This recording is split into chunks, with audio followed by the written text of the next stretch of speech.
Hello guys, good evening to all of you. Once again, welcome back on my YouTube channel Learn with Concept by Ashna Sharma. Now signing on, it's me. आपका मेरे channel पे स्वागत है. ठीक है, आपके views के लिए बहुत बहुत धन्यवाद. आप लोग मेरे चैनल को प्लीज़ लाइक कीजिए, शेयर कीजिए, सब्सक्राइब कीजिए. नाउ आपको पता है कि हमने 3 सब्जेक्ट्स पे काम किया है. ठीक है, कोर्स 2 पे काम किया है, कोर्स 6 पे काम किया है एंड द कोर्स 7 यानी पेडागोजी पे भी काम किया है. तो अभी हम कोर्स 6 लगभग ख़त्म करने की मतलब कैटेगरी पे आ गए हैं. उसमें कुछ टॉपिक्स ही बचे हुए हैं और हमारा कोर्स 6 भी कंप्लीट हो जाएगा. तो अभी हम डिस्कस भी कर लेते हैं कि कोर्स 6 के रिगार्डिंग कैसे कैसे एग्जामिनेशन पेपर्स आते हैं. ठीक है, तो यहाँ पे मैं आपको 3 इयर्स के पेपर, सेशन वाले पेपर डिस्कस करने की कोशिश कर रही हूँ. इसमें सारे क्वेश्चंस हैं और मेरे पास जो सेशन है वो 2016 से 18 वाला है, इसके बाद 17 से 19 वाला है और 18 से 20 वाला. तो 3 इयर्स के सेशनल पेपर हैं और इसको मैं आपके साथ शेयर कर रही हूँ. और डेफिनेटली ये क्वेश्चन आपके एग्जामिनेशन पॉइंट ऑफ व्यू से बहुत इंपॉर्टेंट हैं और हेल्प भी करेंगे क्योंकि सारे क्वेश्चन एग्जाम्स में आ चुके हैं. तो मैं यहाँ पे क्वेश्चन डिस्कस करने की कोशिश कर रही हूँ और अगर आपको इनमें से किसी का भी आंसर चाहिए तो आप मुझे कमेंट सेक्शन में कमेंट कर सकती हैं. Definitely I will provide the answer for your questions. और इसमें से लगभग मैं सारे आंसर्स का PDF डाल चुकी हूँ और वीडियो डाल चुकी हूँ. अगर आप मेरे चैनल पे नए हैं तो आप उसको देखकर लिंक कीजिए, शेयर कीजिए, सब्सक्राइब कीजिए. ठीक है, चलिए स्टार्ट करते हैं. हमारा ये पेपर है रांची यूनिवर्सिटी. ठीक है, रांची यूनिवर्सिटी क्या है, ये हर जगह के लिए लगभग सेम होता है. और जो हमारा कोर्स है वो 6 है, आपको पता है, जेंडर, स्कूल एंड सोसाइटी. और ये 1.5 घंटे का पेपर होता है. जो इसके मार्क्स होते हैं वो 40 मार्क्स होते हैं. ठीक है, तो आपको ये 40 मार्क्स का पेपर हैंडल आउट करना होता है. होता तो 50 का है लेकिन 10 मार्क्स जो होते हैं वो सेशनल मार्क्स होते हैं यानी कि इंटरनल मार्क्स होते हैं. चलिए, और यहाँ पे देखिए आपको दे रखा है कि answer any 4 question in which question number 6 is compulsory. तो यहाँ पे मेरे पास 6 क्वेश्चन है. ठीक है, और इनमें से आपको 4 क्वेश्चन का आंसर देना है और जिसमें से क्वेश्चन नंबर 1 क्या है, कंपलसरी है. ठीक है, क्वेश्चन नंबर 6 कंपलसरी है जिसको हम शॉर्ट नोट्स बोलते हैं. तो आपको पता है कि शॉर्ट नोट्स हमेशा कंपलसरी होते हैं. और जो ऊपर 5 क्वेश्चन दे रखे हैं उनमें से कोई आपको 4 करने हैं. ठीक है, तो टोटल आपको जो क्वेश्चन अटैम्प्ट करना है वो 4 अटैम्प्ट करना है. चलिए, पहला क्वेश्चन देखिए क्या दे रखा है. ये पेपर जो है वो 2016 से 18 वाले बैच के लिए है. ठीक है, बैच में आ चुका है तो जो कि बीत चुका है. लेकिन आप लोग के लिए जो अभी 2020 वाला बैच है, हमारा जो 1920 वाला बैच है, उनके लिए काफ़ी हेल्पफुल रहेगा. तो स्टार्ट करते हैं. पहला क्वेश्चन देखिए दे रखा है, what constitutional provision have been provided in India for the upliftment of women in their education, discuss. यानी कि भारत में स्त्रियों के अभ्युत्थान तथा शिक्षा के लिए कौन कौन से संविधान प्रावधान किए गए हैं, डिस्कस कीजिए या विवेचना कीजिए. तो देखिए इसका वीडियो भी हमारे YouTube वाले चैनल पे पड़ा हुआ है, आप जाकर वीडियो देख सकते हैं और काफ़ी हेल्प मिल सकते हैं. अपलिफ्टमेंट मतलब का समझ रहे हैं कि नारी की स्थिति के लिए या नारी के उत्थान के लिए क्या क्या प्रोविज़न दिए हैं हमारे कॉन्स्टिट्यूशन ने. ठीक है, और हर पीरियड में नारी का क्या क्या वर्क है, तो इस पर भी हमारा वीडियो बना हुआ है. आप उस वीडियो को ज़रूर जाकर देखिए. फिर भी कोई दिक्कत होती है तो you can ask me in my comment section. ठीक है, तो इस क्वेश्चन को आप समझ गए होंगे. और इस क्वेश्चन में देखिए ये भी पूछा है कि कॉन्स्टिट्यूशनल प्रोविजंस क्या है. तो कॉन्स्टिट्यूशनल प्रोविजन का मतलब देखिए यहाँ पे सीधा सीधा ये है कि हमारे संविधान ने नारियों के लिए कौन कौन से अधिकार दिए हैं और कौन कौन से प्रावधान बताएं. तो इस पे भी हमारी बात होगी. अभी मेरा ये इस टॉपिक से रिलेटेड एक वीडियो और आने वाला है जिसमें मैं केवल कॉन्स्टिट्यूशन प्रोविजन की बात करूंगी. ठीक है, वहां पे मैं ये डिस्कस करूंगी कि कौन कौन से आर्टिकल या कौन कौन से संविधान हमारे भारतीय कॉन्स्टिट्यूशन ने नारी को दे रखे हैं या स्त्रियों की कंडीशंस के लिए दे रखे हैं. तो आई होप आपको ये पहला क्वेश्चन क्लियर हो गया होगा. Now we come to the question number 2. Question number 2 दे रखा है, relationship between the education and society with the reference to the aims of education. यानी कि आपको क्या करना है, शिक्षा के लक्ष्यों को संदर्भ में समाज तथा शिक्षा के बीच रिलेशनशिप, यानी कि आपको एजुकेशन और सोसाइटी के बीच क्या करना है, रिलेशनशिप बताना है. ठीक है, और किसके रेफरेंस में, एम्स ऑफ एजुकेशन के रेफरेंस में. तो ये जो है पोर्शन आपको बता दूं मैं, यूनिट 1 का पोर्शन है. और रिलेशनशिप बिटवीन एजुकेशन और सोसाइटी से भी रिलेटेड मेरा एक वीडियो यूट्यूब पर आएगा. मैं बस 2 ही 3 वीडियो और बचे हैं जिसको मैं, उन वीडियोज़ में से भी एक वीडियो ये होगा जहाँ पे मैं रिलेशनशिप डिस्कस करूँगी. तो आप उन वीडियोज़ को देख लीजिएगा.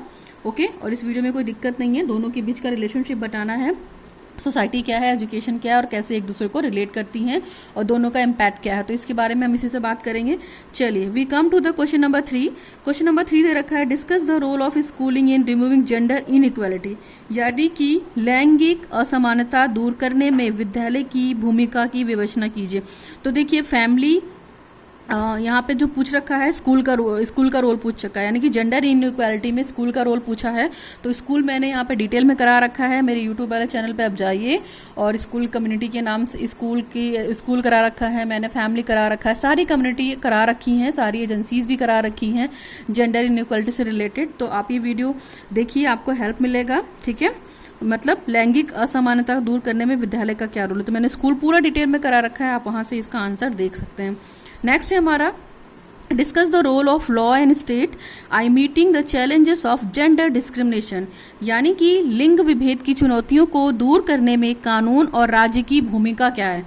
देखिए, इससे रिलेटेड मेरे 4 वीडियोस पड़े हुए हैं यूट्यूब पे, आप जाकर देखेंगे। यहाँ पे 4 वीडियो हैं, मैंने पार्ट 1 करके डाल रखा है, पार्ट 2, पार्ट 3, पार्ट 4 और सबके PDF भी डाल रखे हैं कि स्टेट या और लॉ यानी कि राज्य और कानून की क्या भूमिका है जेंडर डिस्क्रिमिनेशन को ख़त्म करने में, है ना। जेंडर डिस्क्रिमिनेशन के लिए क्या क्या चैलेंजेस हैं, लॉज एंड स्टेट बने हैं, ये सारी चीज़ें हैं। तो ये भी मैंने डिस्कस किया हुआ है, आप जाकर देख सकते हैं मेरे यूट्यूब वाले चैनल पे। नेक्स्ट है हमारा how can sexual abuse and violence be identified and minimise through the education discuss, यानी कि किस प्रकार शिक्षा के माध्यम से हम लैंगिक दुर्व्यवहार एवं हिंसा की पहचान कर सकते हैं। ठीक है, या हिंसा पहचान कर उसकी कमी की जा सकती है, इस पर डिस्कस करना है आपको। तो देखिए, ये इसका वीडियो भी मेरे मतलब यूट्यूब पे पड़ा हुआ है, जिसका नाम है लर्न विद कॉन्सेप्ट बाय अर्चना विश्वकर्मा। आप इस नाम से चैनल सर्च करेंगे यूट्यूब पे तो आपको फटाफट सारे वीडियोस मिल जाएंगे। कोर्स 6 पे काफ़ी काम हो रखा है। ठीक है, तो आप यहाँ ये है कोर्स 6 पे काफ़ी काम हो रखा है और PDF के लिए आप डिस्क्रिप्शन बॉक्स चेक कर सकते हैं।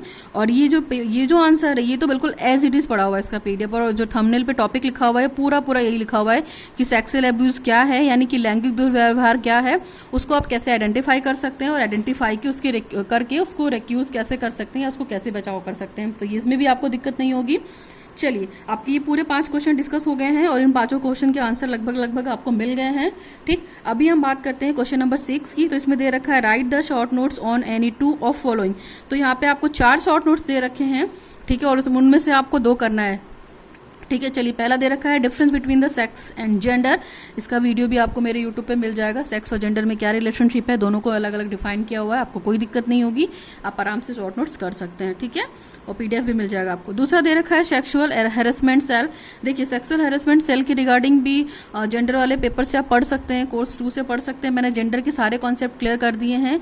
और सेक्सुअल हैरेसमेंट वाला कॉन्सेप्ट, ये वायलेंस वाला जो क्वेश्चन है और जो वायलेंस वाला वीडियो है, सेक्सुअल अब्यूज एंड जो वायलेंस वाला जो वीडियो है, आप वहाँ से उसकी हेल्प ले सकते हैं, वहाँ से बहुत सारे कंटेंट मिल जाएंगे। तीसरा क्वेश्चन दे रखा है role of Panchayati Raj in women empowerment, यानी कि नारी सशक्तिकरण में पंचायती राज की भूमिका क्या है। तो आपको पता है पंचायत राज का जो काम किया गया था वो आर्टिकल 40 में किया गया था। ठीक है, आर्टिकल 40 के तहत बनाया गया था पंचायत राज। तो मेरा देखिए वहाँ पे आप DPSP या directive principle of state policy का वीडियो देख सकते हैं, फंडामेंटल का वीडियो देख सकते हैं। ठीक है, वुमेन्स के लिए क्या क्या काम किया गया, वहाँ पे काफ़ी वर्क है, तो आप इसको भी सर्च कर सकते हैं। नेक्स्ट दे रखा है role of culture minimising the gender inequality, लैंगिक असमानता को कम करने में संस्कृति की क्या भूमिका है। तो कल्चर का भी एक वीडियो हमारे उसमें पड़ा हुआ है यूट्यूब पे, आप देख लीजिएगा, gender role of culture in regarding the education की। तो वहाँ से आपको बहुत सारा कंटेंट मिल जाएगा। ये जो पेपर था आपका 2016 से 18 वाले बैच का था। ठीक है, और ये मतलब काफ़ी हेल्पफुल रहेगा ये क्वेश्चन। आप इन क्वेश्चन की प्रैक्टिस जरूर करें एक बार, और इन केस अगर आपको किसी में भी दिक्कत होती है तो यू कैन आस्क मी। ठीक है, दिक्कत नहीं होनी चाहिए, क्योंकि इसमें से लगभग 80 to 90% सारे के आंसर्स आपको मिलेंगे यूट्यूब पे, सारे वीडियोस मिलेंगे। ठीक है, बस आपको देखने की ज़रूरत है और क्वेश्चन को समझ के करने की ज़रूरत है, क्योंकि कभी भी डायरेक्टली क्वेश्चन नहीं पूछा जाता है BEd में। और आपको अगर आपको इससे भी रिलेटेड कुछ आंसर चाहिए कि हम किसी BEd के क्वेश्चन को कैसे अटैम्प्ट करें और हमारे स्टेप बाय स्टेप क्या प्रोसीजर्स रहेंगे, तो आप उसके लिए भी कमेंट कर सकते हैं कि अगर आपको BEd का आंसर लिखना नहीं आ रहा है तो मैं आपको BEd में आंसर लिखना भी बताऊंगी, कुछ शॉर्ट टिप्स भी बताऊंगी, शॉर्ट ट्रिक्स भी बताऊंगी। ठीक है, तो ये जो था सीरीज, ये हमारा था 16 to 8। ठीक है, हेलो, आप लोग का जो बैच वाला पेपर था ये 16 to 18 वाला जो हो चुका है उसको मैंने डिस्कस किया था। अभी हमारे पास एक और ईयर का पेपर है, फटाफट उसको भी डिस्कस कर लेते हैं। ये सेशन जो है हमारा 2017 से 19 वाले सेशन का पेपर था और ये पेपर हो चुका है। तो आप देख लीजिए इन पेपर्स में क्या करना है। वही पेपर है कोर्स 6 ठीक है, जेंडर, स्कूल एंड सोसाइटी। तो देखिए पहला क्वेश्चन डिस्कस करते हैं। पहला क्वेश्चन क्या है, ये सारे क्वेश्चन आपको डेफिनेटली हेल्प करेंगे। Gender equality is a constitutional goal in the light of statement discuss the barriers achieve the gender equality in the education.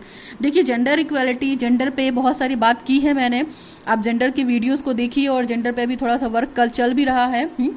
और मैंने फिर भी बहुत सारे वीडियोस डाल दिए हैं, तो आप जेंडर इक्वालिटी देखिए, जेंडर इनइक्वालिटी देखिए, उसके रिगार्डिंग क्या बात हो रही है और हमारा कॉन्स्टिट्यूशनल गोल क्या है, इससे रिलेटेड इसका आंसर लिखना है इस वाले वीडियो, इस वाले में। और इसमें ये पूछा है कि जेंडर समानता क्या है ना, कि लैंगिक समानता एक संवैधानिक लक्ष्य है। ठीक है, इस कथन के आलोक में भारत में शिक्षा में जेंडर की समानता को लक्ष्य प्राप्त करने में बाधकों की विवेचना कीजिए। यानी कि क्या क्या बैरियर्स आते हैं, है ना, समझ रहे हैं, जेंडर को खत्म, जेंडर डिस्क्रिमिनेशन को खत्म करने के लिए या जेंडर इक्वालिटी को खत्म करने के लिए, ये सारी चीजों में कैसे एक अचीव है, एक कॉन्स्टिट्यूशन के लिए कैसे एक गोल है, इसके बारे में हम बात करते हैं। ठीक है, तो इस क्वेश्चन में अगर कोई दिक्कत होगी तो आप मुझे कमेंट सेक्शन में कमेंट कर सकती हैं। ठीक है, नेक्स्ट है हमारा जेंडर से रिलेटेड, मैंने काफ़ी वीडियो अपलोड कर दी और कंटिन्यूएशन में। नेक्स्ट है हमारा what kind of training education, training या एजुकेशन, ठीक है, does a teacher require to prevent and address the problem of sexual harassment and school. देखिए विद्यालय में यौन उत्पीड़न की घटनाओं को रोकने व इस समस्या का समाधान करने के लिए एक शिक्षक को किस प्रकार के प्रशिक्षण की आवश्यकता होगी। ठीक है, तो मैं आपको बता दूं कि मेरा एक वीडियो पड़ा हुआ है, रोल ऑफ टीचर करके पड़ा हुआ है प्रोनोशंस में, यानी कि टीचर का क्या रोल है, वो जेंडर इनइक्वालिटी को कैसे खत्म कर सकता है। तो वहां से भी आप बहुत सारे पॉइंट्स को कंसीडर कर सकते। ठीक है, तो जो ये आप हैं यहाँ पे आप एक तरीके से टीचर की रोल को बता सकते हैं और टीचर किस प्रकार की मतलब टीचर को किस प्रकार का ट्रेनिंग की आवश्यकता होगी, इसके बारे में हम बात कर सकते हैं। ठीक है, तो ये क्वेश्चन में भी ज़्यादा आपको दिक्कत नहीं होगी, बस आपको यही बताना है कि सेक्सुअल हैरेसमेंट को स्कूल में कंट्रोल करने के लिए, ठीक है, या इसको खत्म करने के लिए, इसको प्रिवेंट करने के लिए टीचर को क्या क्या ट्रेनिंग देनी चाहिए। तो रोल ऑफ टीचर यहाँ पे काफी कुछ डिस्कशन किया जा सकता है। नेक्स्ट है हमारा gender inequality starts from family, discuss the role of family in perpetuating the gender bias. यानी कि जेंडर असमानता की शुरुआत परिवार से ही होती है। जेंडर पूर्वाग्रहों को आगे बढ़ाने में परिवार की भूमिका क्या है, ठीक है ना। तो आपको पता है कि जेंडर से रिलेटेड बहुत सारी चीजें मैंने करा दी हैं, तो आप प्लीज जेंडर इनइक्वालिटी को भी देख लीजिएगा। मैंने एक वीडियो डाल रखा है जेंडर आइडेंटिफिकेशन, जेंडर स्टीरियोटाइप, ठीक है, जेंडर रोल्स, तो वहां से आपको काफी कुछ मिल जाएगा कि फैमिली कैसे शुरुआत करती है कि हमारे अंदर ही इनइक्वालिटी शुरू हो जाती है, हमारे अंदर ही डिस्क्रिमिनेशन शुरू हो जाता है कि ये लड़की है तो लड़की की तरह ट्रीट करेंगे इसको, इस तरह की चीजों से। तो आप जेंडर्स की वीडियोस देखिए, उसको आप वहां से आपको बहुत हेल्प मिलेगी। और फैमिलीज में कैसे इन्वॉल्वमेंट है मैंने डिटेल में डिस्कस किया हुआ, you can check the video. Now next है हमारा define gender, definition between the sex and gender, यहाँ पे सेक्स है ये, सॉरी, ठीक है। तो इसका तो पूरा एज इट इज पड़ा हुआ वीडियो, कोई दिक्कत नहीं होगी, जितना मैंने डिस्कस कर दिया है। एक जेंडर का वीडियो भी पड़ा हुआ है कि व्हाट इज जेंडर, ठीक है, लिंग क्या है, और इसके बाद मैंने दूसरा वीडियो डाल रखा है difference between the sex and gender, ठीक है, 10 मार्क्स का है, तो आप पूरा डिटेल में लिख सकते हैं। मैंने काफी कुछ डिस्कस किया हुआ, पॉइंट्स भी दिया हुआ है और बहुत मेजर इंपॉर्टेंट पॉइंट दिया हुआ है। आप उनको पढ़ेंगे तो उनको कंसीडर करके, सब्स्टिट्यूट करके बहुत अच्छे से लिख सकते हैं। चलिए नेक्स्ट क्वेश्चन पे डिस्कशन करते हैं। नेक्स्ट क्वेश्चन तो दे रखा है हमारा, school curriculum and text book have the gender biases, discuss it's nature and content. Gender bias पे भी हमारा वीडियो पड़ा हुआ है। जेंडर बायस जो आपका स्कूल का पाठ्यक्रम है, यानी कि विद्यालय पाठ्यक्रम और पाठ्यक्रमों को, पाठ्य पुस्तकों को में जेंडर व्याप्त रहते हैं, इसकी प्रकृति तथा तीव्रता की विवेचना कीजिए। तो मैंने जेंडर बायस वाले वीडियो में बहुत सारी चीजें डिस्कस भी की हैं, ओरल भी डिस्कस की हैं। आप वीडियो ध्यान से सुनिए, आपको समझ में आएगा कि हमारी बुक्स में जो जेंडर बायस से रिलेटेड इमेजेस दी रहती हैं, उसकी मतलब वो आपके पे कैसे इम्पैक्ट डालती हैं, आपकी सोसाइटी पे क्या क्या काम करती हैं। तो मैंने बहुत कुछ किया हुआ है, आप प्लीज देखिए वीडियो को, आपको जरूर हेल्प मिलेगा जेंडर बायस से रिलेटेड। और जेंडर बायस होता क्या है, ठीक है, इसको कैसे रिमूव करते हैं, ठीक, और इसको कैसे रिमूव इन द सेंस कि कैसे इसको खत्म किया जा सकता है, और दूसरी चीज इसकी कॉजेस क्या है, कॉजेस इन द सेंस की रीजंस क्या है। तो बहुत सारी चीजों पे बात की गई है, आप प्लीज देख लीजिएगा, ठीक है। ये 10 मार्क्स का है, लॉन्ग क्वेश्चन में आया है। नेक्स्ट है हमारा वही write down the short notes on any two, तो आपको 2 पे शॉर्ट नोट्स लिखने हैं।